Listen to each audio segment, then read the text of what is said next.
எனது வாழ்க்கையிலும் உங்களது வாழ்க்கையிலும் இறைவன் ஒரு கஷ்டமான காலத்தை கடக்கக்கூடிய சூழலை ஏற்படுத்தினால், ஒரு விஷயத்தை கொடுப்பதற்கு இறைவன் தாமதப்படுத்தினால் ஒன்றை புரிந்து கொள்ளுங்கள், அது இறைவனுடைய அருள். அது அந்த கஷ்டமான காலத்திற்கு பிறகோ அந்த தாமதத்திற்கு பிறகோ என்ன கிடைக்கும் என்பதை இறைவன் ஒருவனே அறிந்தவன். நம்மை பொறுத்தவரை காத்திருப்பு மட்டும்தான் நம்மால் முடியும்.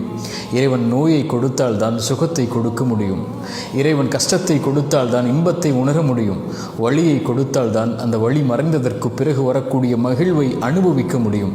உலகத்தில் இருள் வந்தால் எப்படி வெளிச்சம் வருமோ அதுபோன்று சிரமங்களும் கஷ்டங்களும் வந்தால்தான் அதற்கு பிறகு வரக்கூடிய நிலைமை இன்பமாக மகிழ்ச்சியாக மாறும்.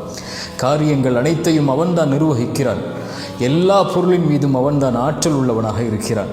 அவனை சார்ந்திருந்து அவன் கொடுக்கக்கூடிய விஷயத்தை கஷ்டத்திற்கு பிறகு காத்திருந்து பெற்றுக்கொண்டால் அதைவிட உலகத்தில் பெறக்கூடிய வெகுமதி எதுவும் இருக்க முடியாது.